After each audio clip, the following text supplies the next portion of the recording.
नयापुर गांव में अमर नाम के किसान ने आज ही अपने बेटे ऋषभ की शादी की।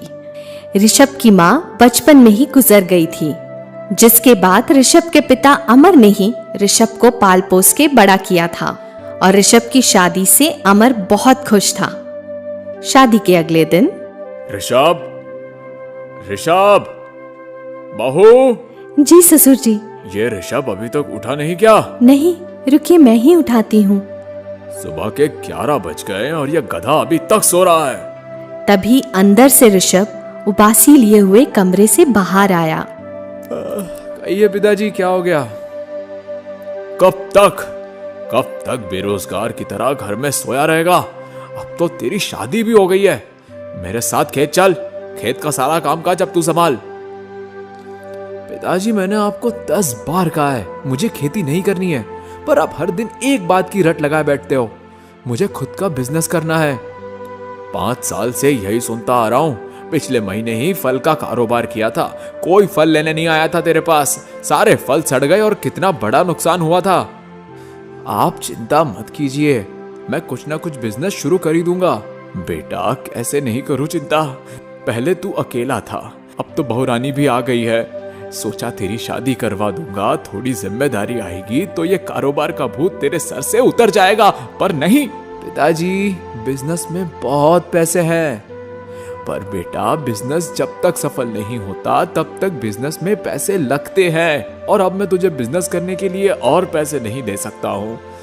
मेरी भी उम्र बढ़ते जा रही है, कुछ समय बाद तुझे ही सब कुछ देखना है। अब तू देख तुझे क्या करना है, मैं खेत जा रहा हूँ। ऋषभ किसान बनना नहीं चाहता है और ना किसी के अंदर काम करना चाहता है। उसे खुद का बिजनेस शुरू करना था। सुनिए जी, लगता है ससुर जी गुस्सा हो गए। हाँ, गुस्सा तो हो गए, पर मैं उन्हें मना भी लूंगा शाम तक। ससुर जी हमारे बारे में सोच के बहुत चिंता कर रहे हैं। उन्हें लगता है मैं कुछ नहीं कर पाऊंगा।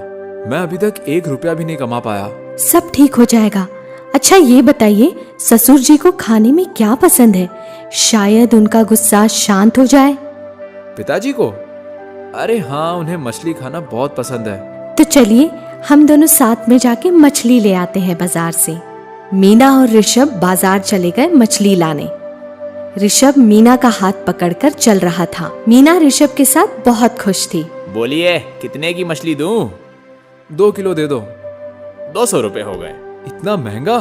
तालाब के किनारे तो 50 रुपए किलो मिलता है। तो वहीं से ले लो, यहाँ क्यों आए? तालाब से मछली लाने में कितनी मेहनत लगती है पता है क्या?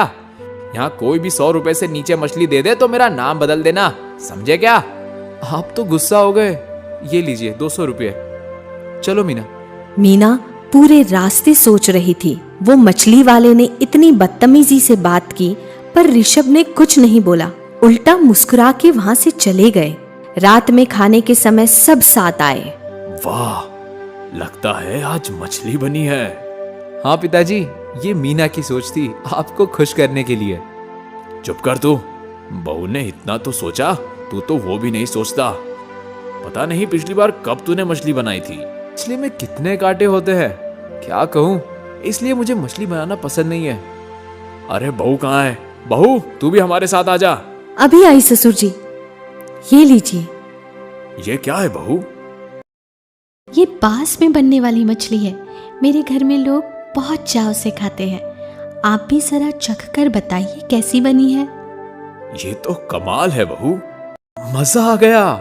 अमर और ऋषभ को मीना के हाथ की बांस में बनी हुई मछली बहुत पसंद आई। खाना खाने के बाद सब सोने चले गए, पर ऋषभ गहरी सोच में कुछ सोच रहा था।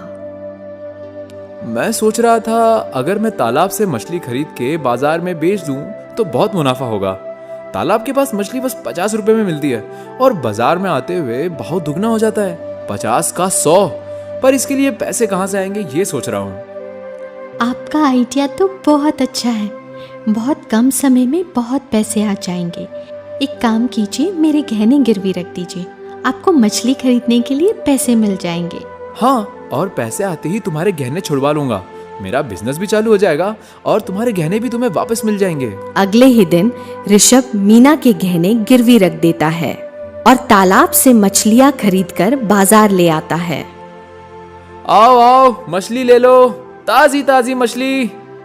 अरे भैया 3 किलो मछली देना। हाँ अभी देता हूं।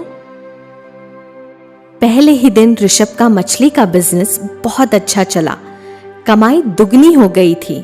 ऋषभ बहुत खुश था। वो हंसते हुए घर लौटा। मीना, पिताजी देखिए, पहले ही दिन दुगनी कमाई हुई है। ये तो अच्छी बात है। अब जाके बहू के गहने छुड़वा ला। पिताजी मैं सोच रहा हूँ कि कल और ज्यादा मछली खरीदूं, कमाई और बढ़ जाएगी, फिर मीना के गहने छुड़वा लूंगा। हाँ हाँ, जैसा आपको सही लगे। बेटा इतने पैसे मत डाल, जो मुनाफा है वही डाल, ज्यादा पैसे का लालच मत कर। पिताजी अभी मौका है, कमाने दो, सीजन चल रहा है। ऋषभ अगले दिन पूरे पैसों से मछलियां खरीद लेता है और बाजार में बेचने चला आता है। आओ आओ, ताजी ताजी मछली ले लो। 5 किलो देना। ये लीजिए, 500 रुपए हो गए। क्या? वो मछली वाला 50 रुपए किलो दे रहा है और तू 100? तू रहने दे भाई, मैं वहीं से ले लूंगा। ऋषभ जब ध्यान से देखता है तो पूरे बाजार में बहुत लोग मछलियां ही बेच रहे थे। तालाब के मछुआरे बाजार में आके कम दाम में मछलियां बेच रहे थे। सुबह से शाम हो गई, किसी ने ऋषभ से मछली नहीं खरीदी। ऋषभ दुखी मन के साथ पूरी मछलियां लेकर घर आ गया और पूरी बात मीना और पिताजी को बताई। तुझे कहा था बहू के गहने छुड़वा ले, पर नहीं, अब कहां से बहू के गहने छुड़वाएगा, और ये मछली भी खराब हो जाएगी। तूने सारे पैसे बर्बाद कर दिए। अमर गुस्से में वहां से चला गया। मीना, मैंने क्या गलत किया? नहीं, मुझे आप पे यकीन है, कुछ ना कुछ हो जाएगा और ये मछली भी खराब नहीं होंगी। ठंडे दिमाग से सोचिए, कोई ना कोई उपाय दिख जाएगा। ऋषभ पूरी रात सो नहीं पाया और सोचता रहा। आखिर उसे एक आइडिया सूझा।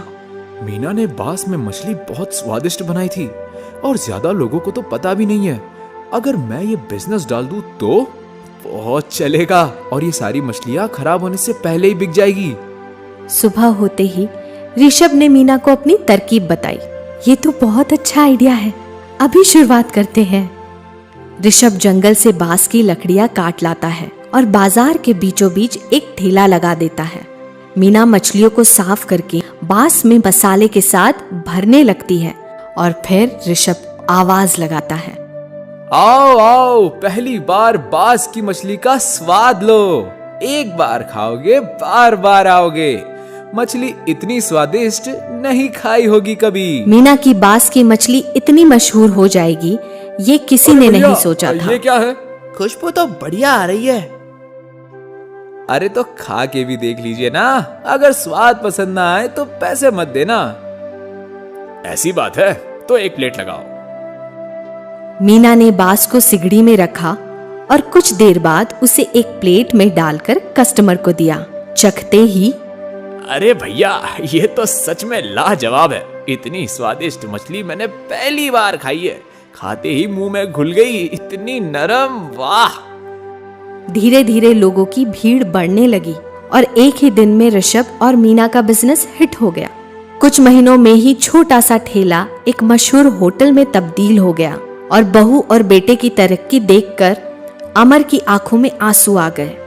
मुझे यकीन नहीं हो रहा है कि हमारा इतना बड़ा होटल खुल गया है। हाँ पिताजी, और ये सब मीना की बदौलत। सही कहते थे मेरे दादा परदादा, बहू घर की लक्ष्मी होती है, हमेशा